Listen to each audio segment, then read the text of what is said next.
when I have to. Here we go. Things Now we have to be a lot more pro. Now we have to be professional. Yeah, we really do. Okay, all right. All right, all right, all right. I see you, France Poliquin, smiling nice. It's like random. All right. Would you like to start our song, Amy? Sure, I'd love to. Just a moment, please. One moment. What? One moment. Just a moment. One moment. Well, it's the end of the week. Now where you been? Well, now it's Feedback Friday, so come on in. Come sit down and stare at your screen. We got a presenter that you never seen. We're Feedback Friday, we're on the loose. We'll be the train, you be the caboose. It's Feedback Friday with Kathy and Amy. Mashed potatoes and the gravy. It's Feedback Friday all day long. Feedback, feedback, Feedback Friday.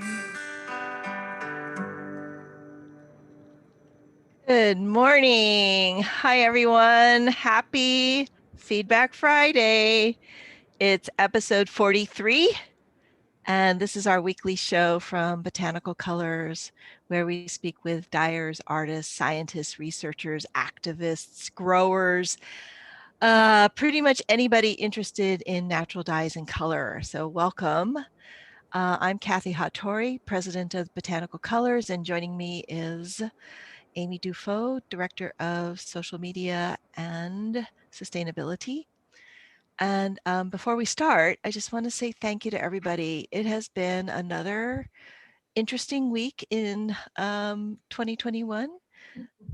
Lots of places are super cold. Amy just got her roof insulated. So we're super excited. Amy's warm now. If Amy's happy, we're happy. And we couldn't do any of this without your support. So thank you very, very much. It's just been an amazing almost 1 year that we've been working on Feedback Friday. Thanks for joining us.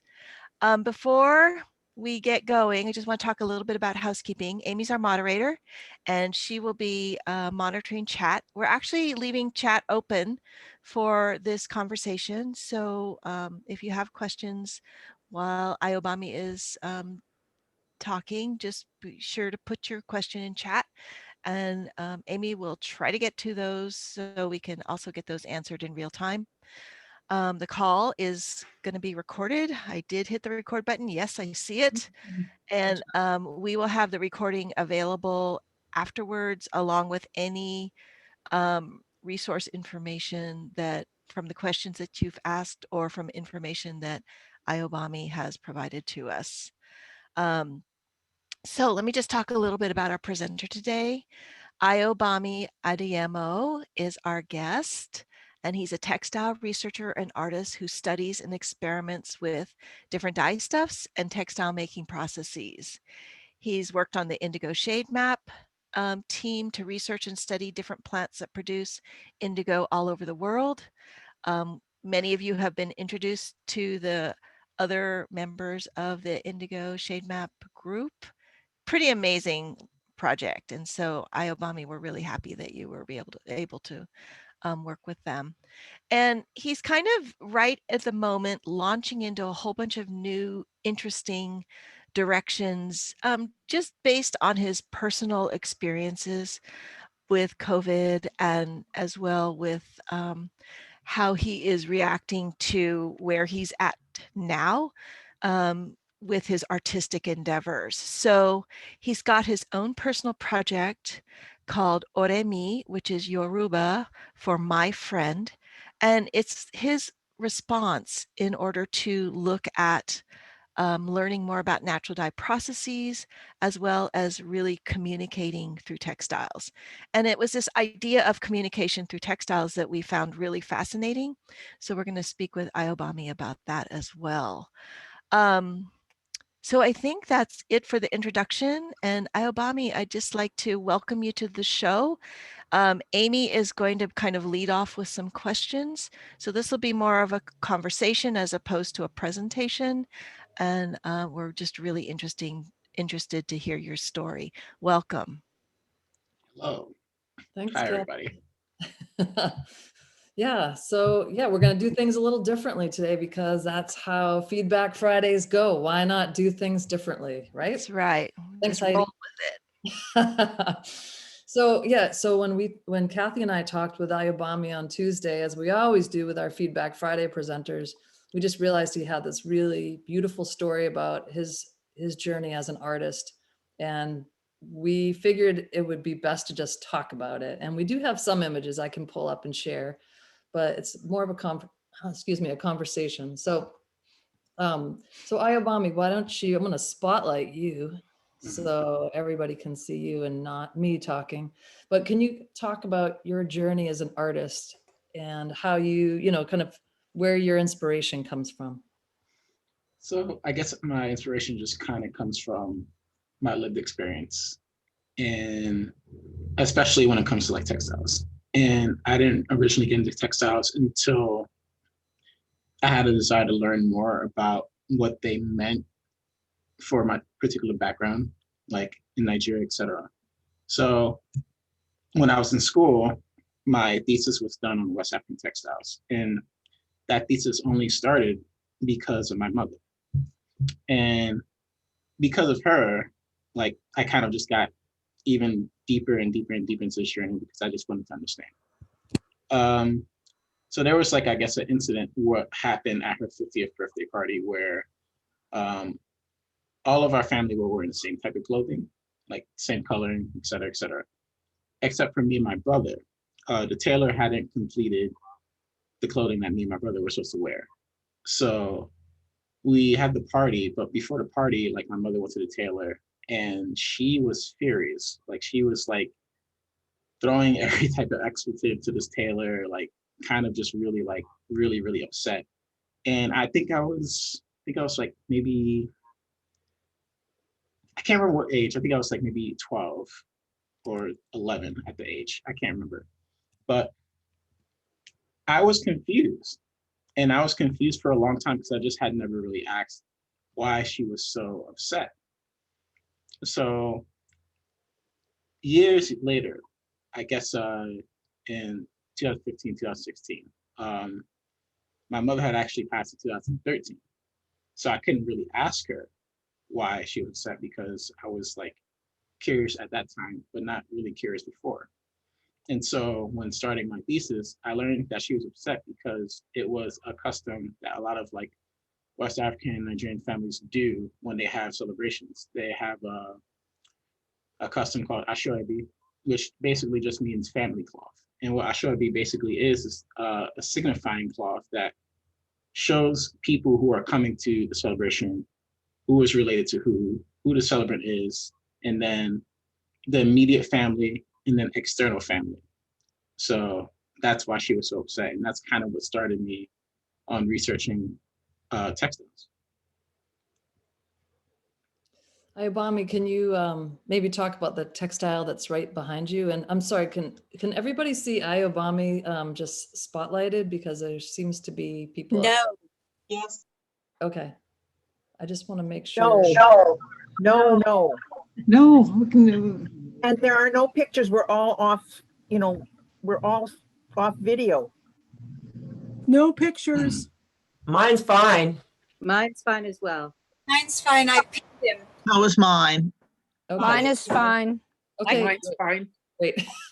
I have a lovely still of Kathy Hattori, but none of your speaker. Yeah, Kathy is the only one I see. Okay, thanks you guys. Everybody can mute themselves now. Thank you so much. And I mean, I'm seeing Ayobami spotlighted right now. So Kathy, are you seeing him spotlighted right now?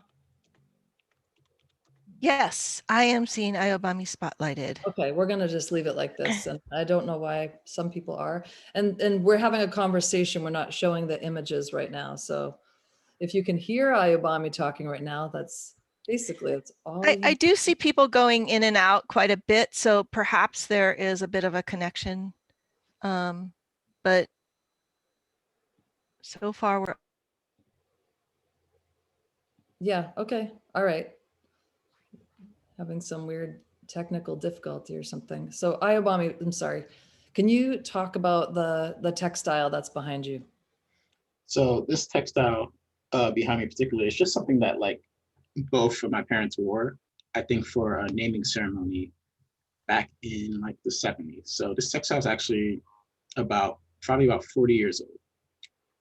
And I think it's like an example of Ashwabi because my parents at the time were married and, like their family. So they're like basically wearing something like that to show that they're like together. So it's honestly as simple as that. Ashwabi doesn't really have to be a whole family. It could be two people, honestly. Anyone, I think, in my opinion, who you consider family. Mhm. And that would just basically associate you to. So it's kind of like, it can be either from two people to many people. And that's why I like the versatility of that. Mhm. And can you talk about how with the, with this kind of this identification of cloth and how it worked with how it has worked with your family and how you're starting to see it as, the next another generation that wants to, the work that you want to do with your embroidery now as this idea of a cultural identity in cloth. So I think I would say a lot of like ideas about Ashwabi and how to wear it and honestly how to make it are changing. Because a lot of like tailors are kind of adapting more to how younger people prefer to make it. Like as you see, this is like a very big agbada, which is basically like kind of like an overcoat of sorts. And I noticed more and more younger people not wearing the big overcoat as much. They just wear the simple kaftan. It's like a two-piece, like the shirt and the pants. And like my father, like he absolutely hates the style. Like he's kind of like from 2 generations removed from me, maybe even more. He doesn't like the fact that younger men wear like sneakers with their Ashwabi nowadays. He doesn't really like the fact that we wear a little bit more fitted compared to like the loose style. So a lot of that is changing in how people wear it. And honestly, the most consistent thing isn't just like how people wear it, but I think the consistent thing between generations is how often they also wear it. Because I think it's still fairly in vogue to have a lot of like different cloth for different like occasions. For one thing I've noticed is like my parents have a lot. Like I think for like every single occasion they've gone to, they have like suitcases full of matching outfits. Because there's like a completely different matching one that I don't have. This is just my father's, but he has the other part that used to belong to my mother. So it's very much still in vogue to like wear a different outfit for each party or naming ceremony or whatever. All right, and is the cloth that's behind you, was that custom embroidered or was that like for your family or? I would say that most of these cloths are custom embroidered, but this is definitely probably machined. And it was probably done like it's a lace, so it definitely was like a very particular cloth. Honestly, I don't see many cloth made like this anymore because it's very fragile, and I haven't seen anything like similar to this in like a long time personally. But I have to imagine like it's not very cost effective to make something like this anymore, or maybe it is because I haven't really checked into like how they make lace nowadays. Mm-hmm. Yeah. And talk about also when you were telling Kathy about the new project with Orami, and that we've linked to your website that talks about it. And can you talk about what it, like the definition of it, and then what your project is all about? So Oremi means friend, my friend. It's kind of a project that started by mistake. both like the part where I start dyeing my clothes and both the part where I started embroidering clothes. So basically, it started because I was doing embroideries, trying to learn how to use an embroidery machine. And then I was making kind of art with that. And then the art I was making was just kind of like just for personal reasons. And more people would start asking me, you should put that on the shirt. You should put that on this thing that I have. And they'll give me their clothes or they'll give me a shirt and I would embroider for them. And people just kind of started like giving me money for that. So I was like, I wasn't necessarily trying to make it to make like any type of profit, but people really wanted me to make them stuff. And from there, it kind of got even deeper into like making like clothing that was dyed. So I went from basically just embroidering to also embroidering and then dyeing cloth. So the first indigo pot I did was like, this is actually from the first batch of indigo I did. And I didn't really know what I was doing. And I kind of just did like one dip, which is why the shirt's pretty light. Basically, it went from that to kind of like making like more and more pots of indigo. So I would just kind of dabble on my own time, start off slow with this indigo because that's the only thing I knew how to do at the time. And then I got invited to the Natural Dye Kitchen and by proxy, the Indigo Shade Map. And I was invited by Valeska. And I think Omolara introduced me to Valeska, and Valeska and me had a chat, and I got to join. I was very happy about that. So we started doing like most of our work late 2019 to 2020. And like when we were really about to get like really in depth with the Indigo Shade Map and the Natural Dye Symposium, what happened, COVID happened. So then I was kind of just like at a loss. I didn't really make anything for a long while because when COVID happened, I didn't know what the heck I was going to do. I didn't know how I was going to pay my bills. I was kind of just worried about surviving. And then like I figured out how to at least kind of settle that part out for a bit. So I was secure for a bit. And then I was like, well, what do I do now? So I just kind of had the time to actually work on my textile practice a lot more. So I went into like learning how to do other dyes. When I was at the Natural Dye Kitchen, they actually did like a lot of like tests, swatches, et cetera, et cetera. But like, because I was kind of so novice, I didn't really like know what I was doing because I had just like really got there. And I kind of had to do like a lot of stuff on my own.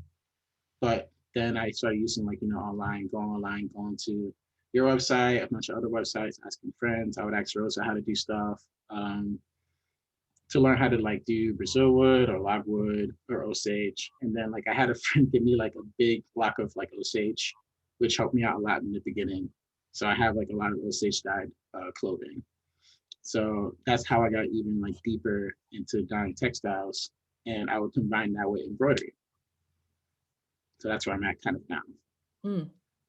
So one of the things that I know Kathy and I both loved about when we were talking with you earlier was the theme of community, and just listening to you again. I mean, like friends giving you something to dye, or, community being part of your identification with the very cloth that you have on, the very patterns you have on, and some of the work that you're doing now, like even some of the give backs you were talking about, a give back that you're doing, you were raising money, selling clothing. But tell me how community factors in for you. How important is community to you as part of your art?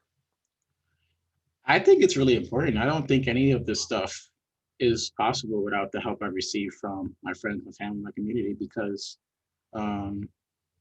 like I was very timid about this stuff until Mike came up to me and Colleen came up to me and they were like, you need to like sell me this now, and like kind of push me into that direction of, kind of like making money from my art, because I was kind of afraid to do that. Hanio giving me the big block of Osage, people helping me because like I have sickle cell, so I can't really do too much physical stuff. So I would have people help me tannin and mordant my stuff in big vats because I can't carry that stuff myself because of my joints. And they're replaced, so I can't really bear that much weight. A lot of stuff. Jen Kim giving me a bunch of hats that I could embroider on and practice on. People coming up to me and like saying, I was thinking about you and I was thinking that you could probably do something with this, donating old clothing, et cetera, et cetera. So without any of that, like this wouldn't be possible. Without Alex taking the pictures, Natalie and Rosa modeling for me, Kenneth also, like without any of them, this wouldn't be possible. Even my cousin giving me fabric, like none of this would be possible.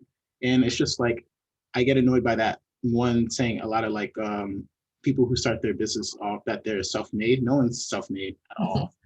Like even Kathy helped me out with the iron vat. Like I didn't know that I needed so much more iron. I was like, oh, okay. And then I went back to it. I was like, oh, I did need that much iron. Thank you. But yeah, that iron vat's still running. But yeah, like so that's the whole point. Like I received all of this. So it's only fair that I get to kind of help disseminate this information amongst others and then help people learn this stuff too. Because I have one of my former students working with me also. And because she's shown like a lot of initiative, she's learned so much more about embroidery. And now I'm gonna teach her how to dye, and then maybe she'll teach other people how to dye. I'm glad that she has an interest in it. Like, you know, she's still fairly young too, she's only 20, but I didn't have that when I was 20. I kind of didn't have much. Like I think when I was 20, it was the big recession. So I didn't have much mentorship because everyone was kind of just trying to survive. So yeah, like whatever I can do to help people get ahead quicker than what I got ahead, that's great, honestly. And yeah, like my community is helping me get ahead and they're helping me when I'm ill and recovering. So yeah, like I would not be here without any of that. See, Valeska's going crazy in the chat right now, saying amazing things. I gotta read the chat. I haven't been reading the chat. I'm sorry. Oh no, you don't have to worry at all I about the agree. chat. I'll take care of it for you. But yeah, Valeska, who has been such a great, I mean, we found out about you through Valeska because of the Maryland Institute College of Art and the series that we did, which involved the Indigo Shade Map. So maybe, I know like things were so brief because of the pandemic coming in with the Indigo Shade Map and all that you guys were going to do. I know Rosa, of course, is still doing some great work. I just got some seeds the other day, some indigo seeds. But can you talk more about the Indigo Shade Map and tell people about it? And when I put the post up with the video of this, I'll have a link to that other recording that we have on the Indigo Shade Map too. Okay. So Indigo Shade Map, in all honesty, I didn't get to do too much work on the Indigo Shade Map because of what happened with COVID. So when we were just getting started, like most of the work I got to do with it kind of ended, but I kind of help out here and there. I kind of like recused myself to work more on my own stuff, but I kind of like still talk to Rosa like on things that she wants to do, like and some research also. Like we were kind of researching more of region of South Asia and Southeast Asia and trying to find a lot more plants that we didn't know produce indigoferain in those regions. And we found a couple. I think we found a few flowering plants. I think, I don't know the name. I think Strobilanthus canthus might have been one of them that we didn't originally know. I also researched a little bit more about Yoruba indigo. I think the website is like a really good boon for indigo because it's just like, there's a lot of plants that we know of that do produce indigo, but there's also a lot of plants that we don't know that produce indigo. And there are a lot of plants I didn't personally know. I just thought it was maybe woad, Yoruba indigo, and then the main strain of indigo that's produced in, I think, El Salvador. But there's so much more. than like Indigofera tinctoria that I didn't personally know about. So yeah, I think that like project is something that I do want to like eventually like return to, but like kind of just like stop just to focus more on stuff. But helping out like Rosa whenever I can help out is like honestly helpful for me because I get to learn more about indigo and it helps my practices with indigo. So yeah. Yeah. And there's some really, Rosa's been doing some great work on there too, just talking about the histories of indigo in those different places. Obviously plotting them on a map so you can kind of click on into the region that the indigo is coming from, and then you can learn more about the indigo being produced as well as the history and, you know, the histories that we don't know about indigo. And some of us do know those histories of indigo, but kind of that map of how they got from point A to point B and C and D. Yeah. But maybe talk about when you were saying, you know, where people were bringing you, you know, shirts or different things to dye, you know, that and that part of community. Another thought, you were showing us earlier, you know, pictures of the fabric, the Ankara cloth, but maybe show some of those pictures, show some of those fabrics, sure. and tell us how you got them and what you've been doing with them. So I've been over dyeing Ankara cloth. It's a common practice actually, and let's see if the camera can kind of focus on it. But this is over dyed cloth, and basically, I've just been kind of practicing with this because I watched a video about some other market women like kind of like doing this practice. So I decided to try it, and I'm still like fairly new to it. I'm still trying to get the hang of it, but this is kind of what I'm focusing on experiment wise, on how to basically emulate a little bit of their folds. I actually sewed this particular one together. So I like put like, you know, thread, needle, and then pulled it as tight as I could. And basically was just doing, it's an idea technique that I can't particularly remember the name of, but it's in a book that is from like, I think the 1960s. It's a common book too, but I might actually be able to upload some scans and pages online to like kind of share like how the like illustrations look to do that type of like bind. I see one question: are all the fabrics here over dyeing traditional Nigerian?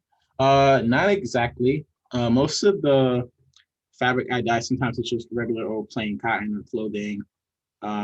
This is just particularly Ankara I've had lying around for a while, so I kind of was just like, I have no reason not to use it. I try to use kind of as many fabrics as I can, just so I can see how it takes the indigo. And then once I do indigo, I see, well, what other dyes can work with this particular type of fabric that I don't know that it already works. And you and Kathy and I were talking earlier too about about being able to dye that cloth because of the wax on it. And so, but you said that it's been working fine as you're dyeing it with indigo. Yeah, it's been working fine. Yeah, it's not too like intense. I think some cloths are more waxed than others, but this one had like not that really strong like a wax coating. So it kind of just depends on cloth to cloth. My background schooling, I went to George Washington University, and my heritage is Yoruba, so Nigerian. It's a technique called karamatsu. No, this technique is called it's like adire. I've never heard of karamatsu, but that might be a related technique done similarly. Honestly, what I've been kind of figuring out is that like a lot of people or a lot of cultures around the world kind of have the same techniques by different names, done very similarly, but with a little bit of a twist. Yeah, the book is Idea Cloth in Nigeria by Jane Barber and Dwight Simmons. I actually have a scan of that. And that book was given to me as a graduation gift when I did leave GW eventually. Okay, can you speak about how you feel? So how do I feel about other cultures using Nigerian fabrics in their work? Okay, so I wrote like a lot about my thesis on this topic. and I wrote about types of appropriation. So there's one appropriation I think is unapproachable. It's called sacred appropriation. And sacred appropriation is more about cloths made solely for like very sacred purposes. There's even sacred cloths made in Nigeria to this day that I can't even touch. There's like sacred cloths made just for people who are like Ijebu chiefs. And that's something I have to research a lot more. But like, those are things that I can't even wear because I don't belong to like that subsect of the Yoruba, or I'm not like prestige enough to have the honor to wear that. Those are cloths that should just never be touched or worn. Personally, I guess the basic term would just be cultural appropriation. I think it's fine to use Nigerian cloth.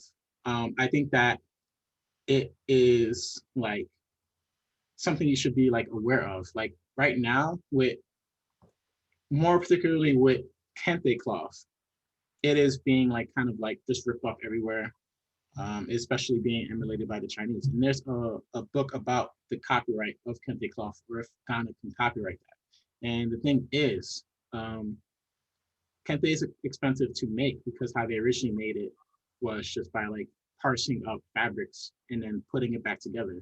But the thing about kente is that it is sometimes ceremonial, sometimes sacred, and sometimes just what made them wear. So I would say if you were trying to buy like West African textiles, if you can, buy it from Africans who are using that, like that's their like livelihood. Because there's still people who like have the looms where they make kente. There's still people who make adire. They still print adire every day in Oshobo in Nigeria. There's still people probably who make akwete cloth too. But buy from them because that money will support them. And there's just so much competition that they have to face. Like when the British came, and the akwete weavers had to elongate their looms. They had to make bigger looms to compete with the British because the British were kind of basically making like the same type of cloth to basically put them out of business. So I would say support African artisans for sure. But I don't think that anyone should feel guilty for using the cloth. I would just say be aware of where you get it from. Mm-hmm. Hey, Ayobami, can I share that picture of you and your family and the your favorite picture in the world of the matching? Sure. Sure. I'm just gonna, let's see here. And, I thought it was such a great image, but maybe talk about that picture right there. Okay, so this is a very contentious image, of course. This was Ashobi that we wore right after my mother's funeral.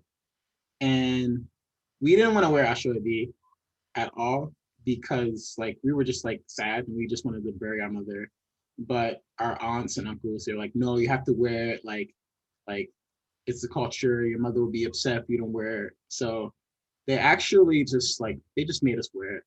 And what's funny about this is that Nigerian like tailors are insane. Like we haven't been in Nigeria in years. Like they didn't really even like, my relatives didn't even know my height.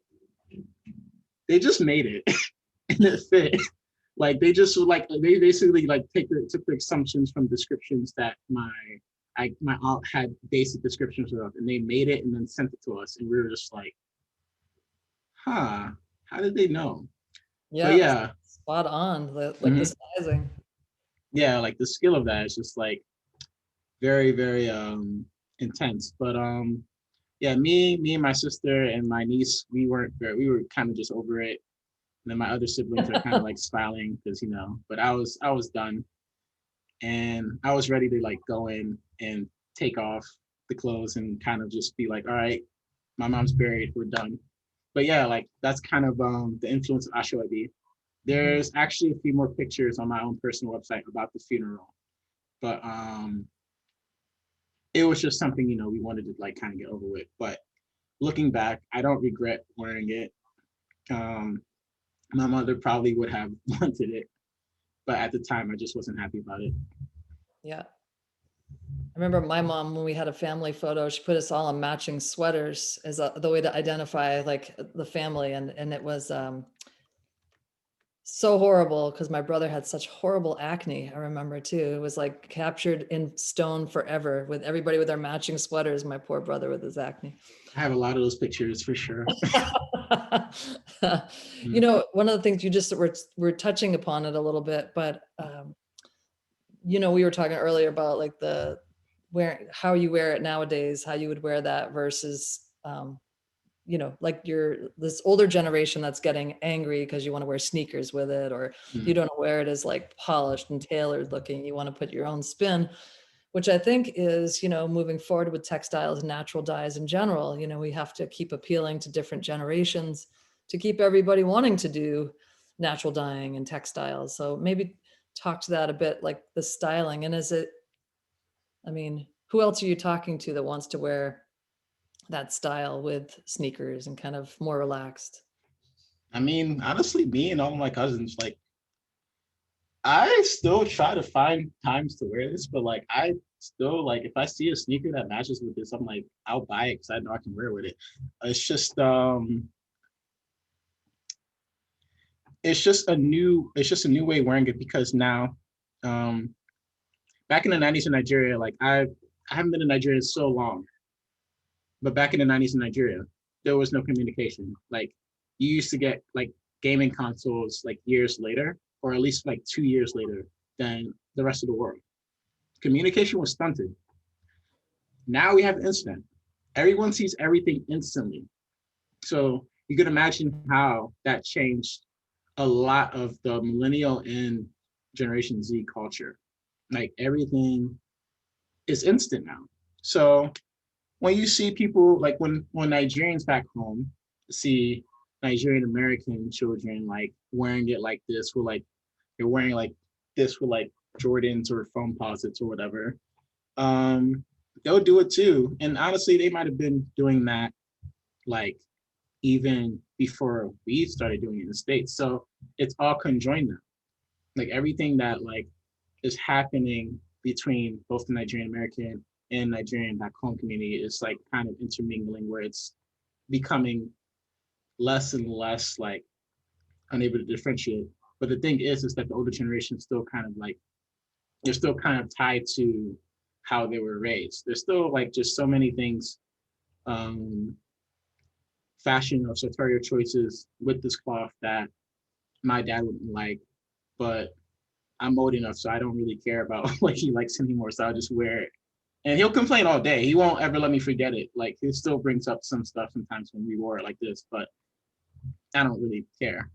I see some questions. Yeah, I'm gonna grab a question for you. Okay. Yeah, Kathy Hattori would like to know. Okay. Is Asho Ebi preserved and stored away after significant events? Why, yes, it is. In fact, Yes. I still have so much. I have this. Wow. I have so much cloth like this. You got to show it close so we can see it. Oh yeah. Okay, I'll show you one of my favorites. This is one of my and mother's. slow down a little. Yeah. And so, oh yeah. This is one of my nice. mother's wrappers. So like, you would wrap it around like your waist, but like, it's an interesting pattern. Can I show that picture of your, I think it's probably your mom wrapped like you're talking about? Yeah, you can show. And I'll explain. Yeah, let me just get that. Hold on. I just had a different picture up of, let me see. Let's see here. Sorry about that. And here's the picture I'm looking for. Yeah. Come back to you guys. Like a switchboard operator here. I thought that's such a great picture. But talk about so that's your mom, right? Is this your mom right here? Yeah, that's my mom. That's you. Mm-hmm. That's me. But is that the cloth you just showed us that she's wrapped in? No, I might have that one. I might have that one somewhere. I don't know where it is. Oh, it's not in this bin though. Ayobami, you're like Kathy beyond the curtain or something. Like, you've got things behind. Kathy always finds the curtain behind her. Like, it's because I'm messy. Behind you, you're like, hold on. Here's some of that ancient cloth from my mother. Hold on. But Yeah. yeah, so that's what you're talking about though, how she's wrapped with that particular cloth. Yeah, and there's Ashwabi in this picture also, like I was discussing like earlier. Yeah, talk more about this picture and the colors and the patterns that we see here. So like what I at least understand from this picture is that it's not necessarily it's not a celebration for my mother, but a celebration for my mother's family. So me like being like 3, it wasn't that important for me to be dressed up. So that's why I'm like in Western clothing, looking very irritated. But all of the women who have the purple gele, like the head wrap, they are probably in the celebrants like party because they're all wearing the same wrapper and the same head wrap. So they're all probably either related or friends of the celebrant. And then the 2 men on the side also, there who are wearing the like green hats, they too might also be in the celebrants like party. So I don't know too much about it because like it was like back in '92, I guess. But those are what I can like understand based on like, you know, my experience and what I've like learned about with Ashwabi. Right. So yeah. And where was this picture taken? It's somewhere in Nigeria. I do not remember. But it's somewhere there. I wish my dad might know about it, but or one of my aunts, because I think one of my aunts might have been there also. Let's see. Yeah, well, there's a couple questions here. How about is color well, you kind of just talked about that with the head wraps, but is color something that is significant to family or community patterns in cloth? Not necessarily. I mean, there are like a lot of colors that certain ethnic groups kind of like wear like often. Like I think like I was reading about how Igbos usually wear red and gold more often. Yoruba usually kind of like wear more like blue. But no, besides that, I think like anyone just wears like everything. I mean, some colors like are a little bit like taboo because of like religious beliefs, like red and black. I don't think you'd ever really see anyone wearing like red and black. But besides that, I think all like anyone could wear anything for the most part. And why wouldn't somebody be wearing red and black? At least in like Yoruba culture, what my parents always tell me, like red is color danger, black is color sorrow. So whenever I would wear red and black, they'd yell at me. At teenage years, I was wearing a lot of it. So yeah, of course you were. Like, yeah, here I am danger and sorrow. yeah, here. Yeah, just my way of being edgy. Yeah. So can you speak on your history of teaching youth and your personal apprenticeship program, how that might tie into your work as well? Sure. Honestly, I started teaching youth in 2017. I started with a local organization. We'd go from school to school, but more of my like more concentrated educational practice where I got to do my own curriculum. Was probably at the workspace that I worked at for a while. I think I worked there about two years. So we had a program called Team Maker where a lot of like the kids like they would learn how to use all the like stuff around the workspace. And one of the things that they learn how to use is the embroidery machine. How that like ties into my work as well is just kind of through my apprentice now, because at the end of the program, I noticed that she wanted to do a little bit more. So I offered her, I was like, hey, you want to like learn more under me? And she said, yeah. So slowly but surely, I think I'm teaching her some stuff that she wants to kind of like parrot in the future, or at least like know for herself. And I always kind of encourage her to like make her own designs, to have the ability to make stuff on her own also. So how that ties into my work is just kind of like, I'm inspired to like discover a lot more just so I can make her work easier, because I would have simplified and tested it out and know how it worked and like kind of use my resources instead of like having her like use her resources to do that. It would all just be easier for her to adapt from there. So whatever I found out makes it easier for the next person to basically understand. Mm-hmm.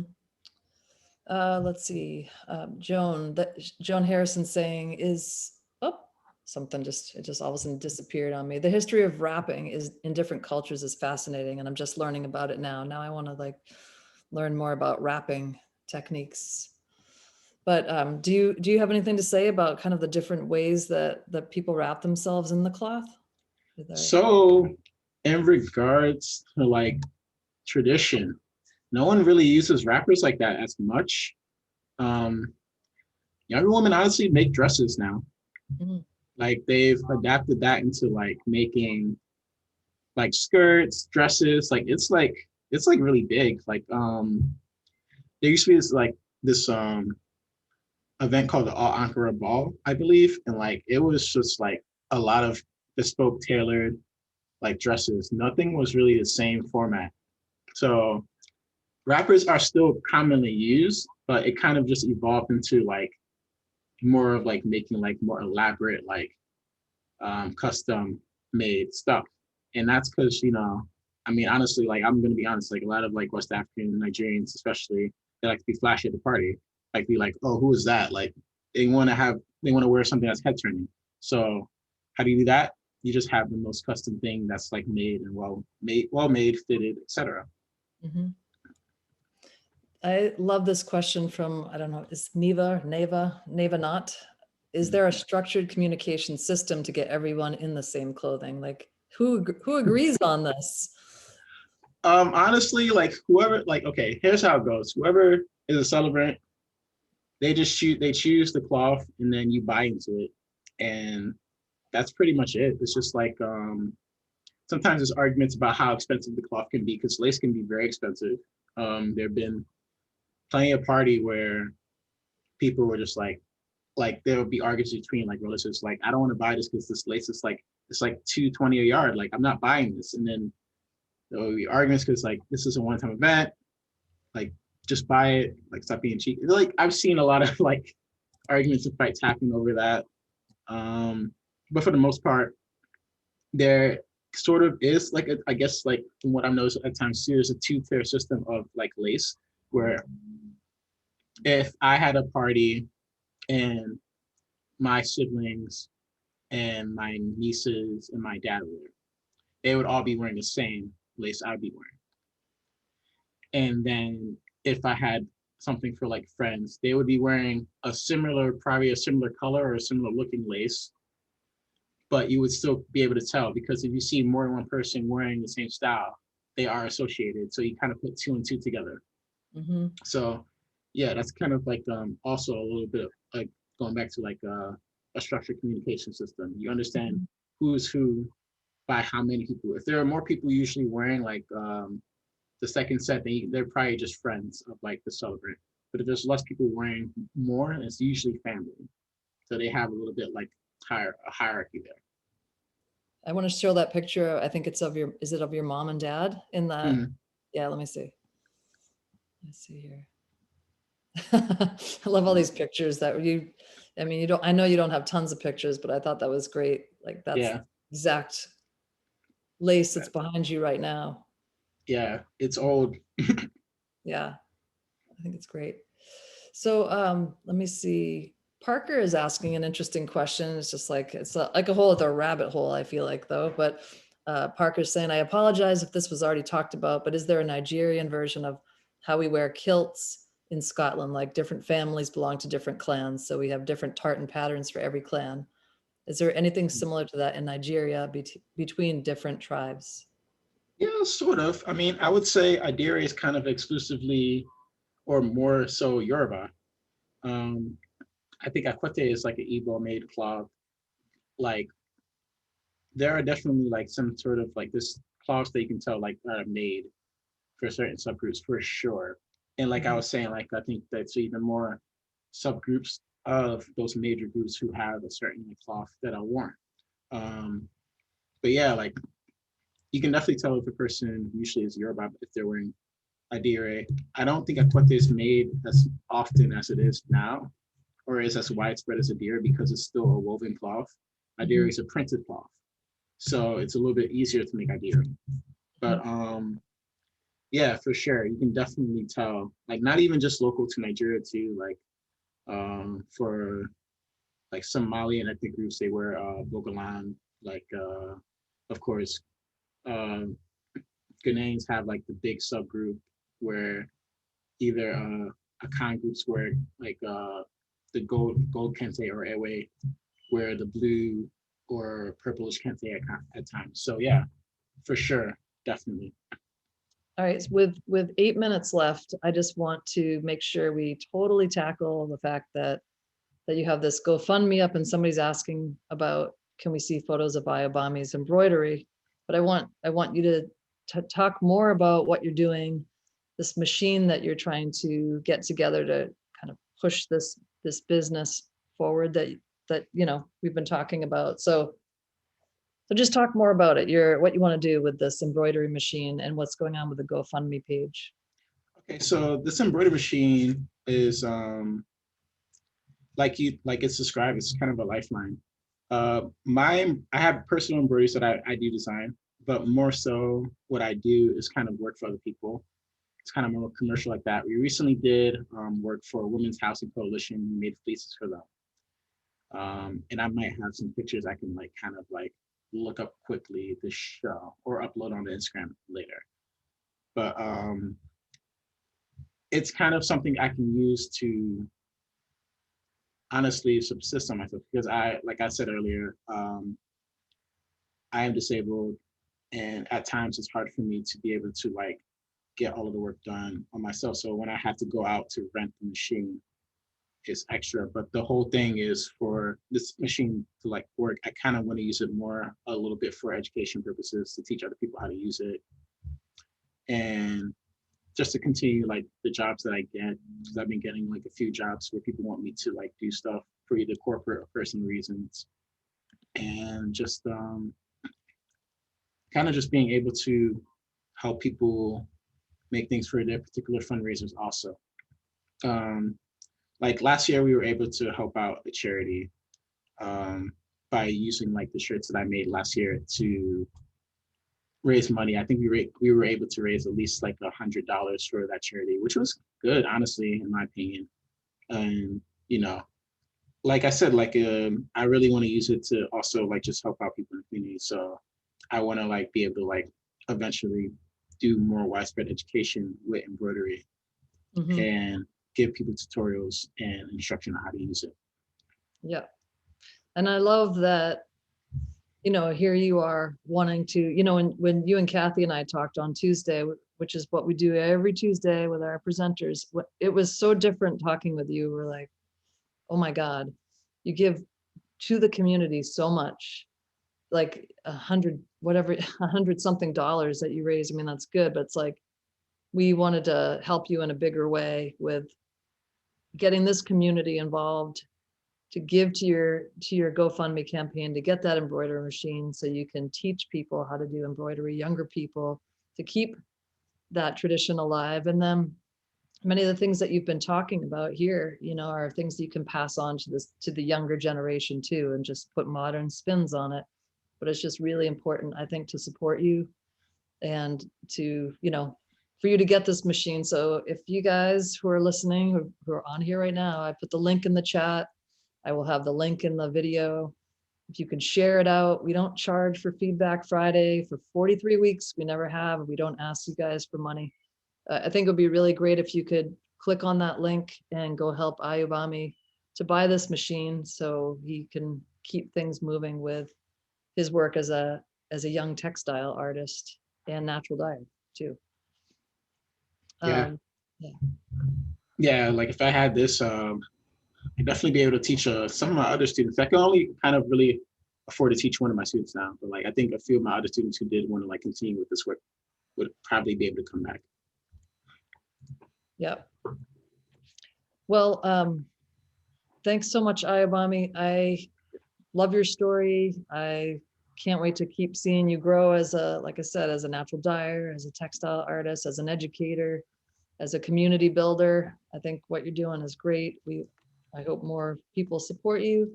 And I think having Valeska probably around too as like a cheerleader. Valeska is like Such, Leska's the best. Valeska's the best. She really is. Yeah. So Kathy, I know you're going to be wrapping things up. And if you want to say some things and then talk about what's happening next Absolutely. week. Yep.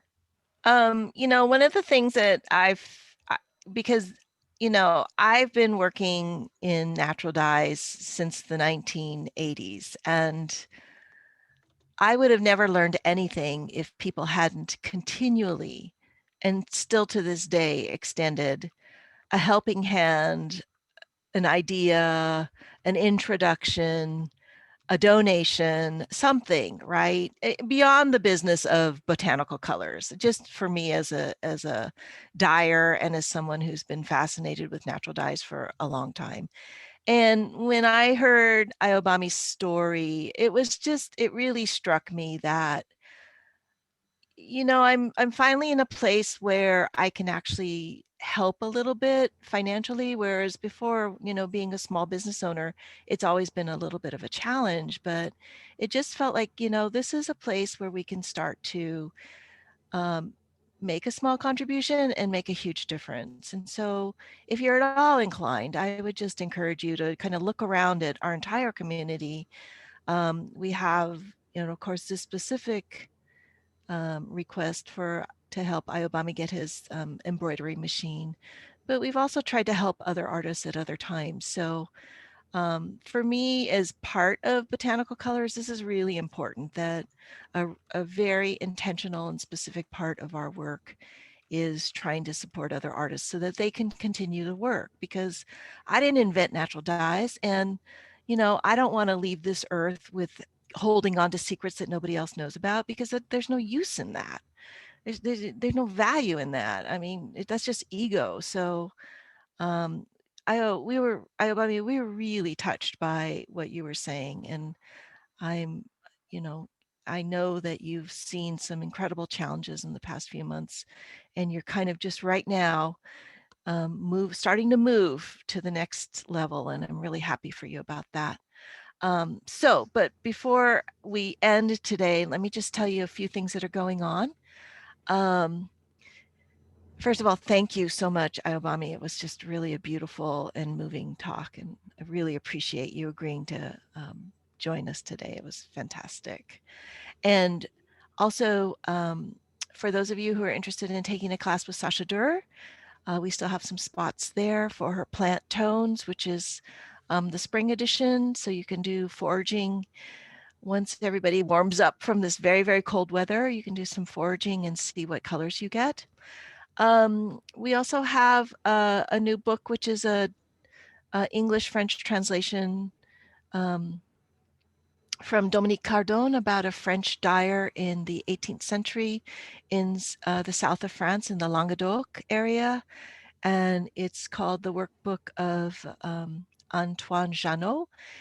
Very interesting if you're interested at all in historical colors and what dyers they're obsessed about in those days. It's pretty fascinating. We also put up our Sulfur Cosmos natural dye flowers on the site. And then personally, today, February 19th, is the Day of Remembrance for Japanese Americans. So this was the day where Franklin Delano Roosevelt signed Executive Order 9066, which was the order that started the imprisonment of over 100,000 Japanese and Japanese Americans during at the start of World War II. So our family was of course directly affected by that, and it feels like a lot of these types of events are the things that we don't want to forget. So I just want to mention it. We can definitely put information about it in our links for this presentation. But let's now move on to next week, which is we'll be speaking with Natalie Stopka on lake pigments. And I've been following Natalie for a long time. She has a very lovely and thoughtful discussion about the work that she does, but she's also amazingly creative and does beautiful, beautiful work. She's an artist and educator focused on creative processes rooted in the materials and forces of the natural world. Her pursuit of historical surface patterning techniques includes natural dyeing, lake pigment extraction, marbling, and printmaking.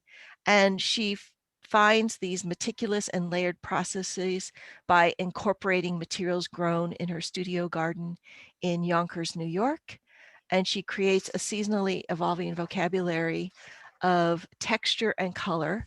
The botanical palette of lake pigments and indigo is inspired by recipes of the 14th through 18th century artists and marblers. So please don't miss this. This is going to be an amazing presentation. I can't wait to see that.